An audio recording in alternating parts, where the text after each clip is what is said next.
আসসালামু আলাইকুম চতুর্থ শ্রেণীর শিক্ষার্থীবৃন্দ। আমরা আজকে করব গণিত বইয়ের 18 পৃষ্ঠার 2 নম্বর অঙ্ক। এই অঙ্কগুলো একদম সহজ, তুলনা করা।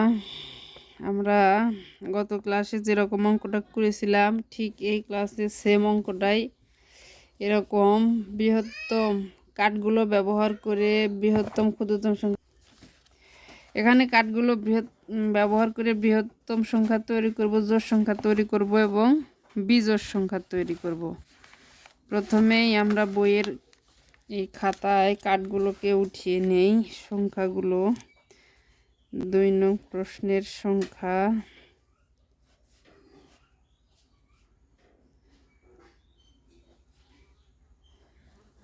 দুই, 3, 4, 1, 2, 3, 4, 5, 6, 1, 2, 3, 4, 5, 6। এখানে আছে 0, 2, 9, 6, 8, 4। এগুলো ব্যবহার করে আমাদের আগে বৃহত্তম সংখ্যা তৈরি করতে হবে, ক্ষুদ্রতম সংখ্যা তৈরি করতে হবে। যাই হোক, আমরা সংখ্যা কাঠ ব্যবহার করে আগে বৃহত্তম সংখ্যা তৈরি করব। বৃহত্তম সংখ্যাটি, এখানে কথা হচ্ছে সর্বোচ্চ বড় সংখ্যা হচ্ছে আমার 9। তাহলে আমি লিখব প্রথমে 9, তারপরে বড় সংখ্যা 8, তারপরে 8, তারপরে 6, তারপরে 4, তারপরে 2, তারপরে 0। এখন শূন্যটাকে যদি আমরা এই পাশে বসাই তাহলে কিন্তু 20-এর জায়গায় 2 হয়। এই জন্য আমাদের 0 ডান পাশে বসাতে হবে এককের ঘরে। ক্ষুদ্রতম সংখ্যাটি, এখন কথা হচ্ছে 0 যখন আমি বাম পাশে দিব তখন কিন্তু শূন্যের কোনো দাম থাকবে না। সেই হিসাবে শূন্যকে আমাদেরকে এক ঘর পরে দিতে হবে। তাহলে এক ঘর পরে মানে 2, 0, 4, 6, 8, 9। 3 নং প্রশ্নের উত্তর আমাদের কি বলছে? 3 নং প্রশ্নে বলছে বৃহত্তম বিজোড় সংখ্যা তৈরি করো। বৃহত্তম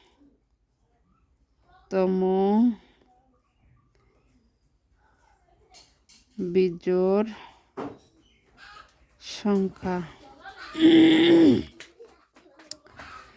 এখানে আমার সংখ্যা কাঠগুলোর মধ্যে বিজোড় সংখ্যা কয়টি?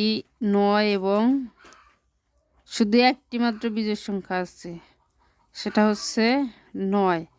এখন কথা হলো, আমি 9কে যদি এককের ঘরে না রাখি তাহলে কিন্তু আমার সংখ্যাটি বিজোড় সংখ্যা হবে না। যে কোনো সংখ্যাকে এককের ঘরে রাখতে গেলেই শুধু সেই সংখ্যাটি বিজোড় হয়। সেই হিসাবে প্রথমে যেহেতু আমার বৃহত্তম সংখ্যা তৈরি করতে হবে, তাহলে এই সংখ্যাগুলোর মধ্যে সবচাইতে বড় কে?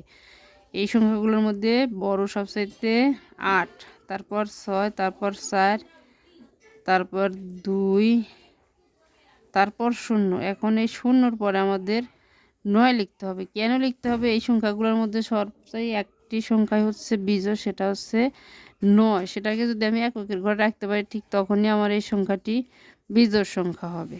এভাবে আমরা যে কোনো বৃহত্তম, ক্ষুদ্রতম, বিজোড়, জোড় সংখ্যা তৈরি করতে পারি। আমরা অবশ্যই অঙ্ক করার সময় বইটি সাথে রাখবো।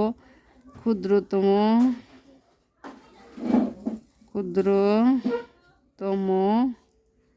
বিজোড় সংখ্যা। কথা হচ্ছে দুটোই কিন্তু বিজোড় সংখ্যা। এখন আমি আগে ক্ষুদ্রতম তৈরি করলাম, আবার এখনও কিন্তু আমার সেই বিজোড়ই তৈরি করতে হবে। বিজোড় তৈরি করার ক্ষেত্রে আমাকে প্রথমে সংখ্যাগুলোর মধ্যে সেই 9, তার মানে কি প্রথমে আমার যেই সংখ্যাটি এইটাই কিন্তু অলরেডি বিজোড় সংখ্যা হয়ে যায়, কারণ 0, 4, 6, 8 এবং 9 এই অঙ্কটি হয়ে গেল বিজোড় সংখ্যা। একদম সহজ।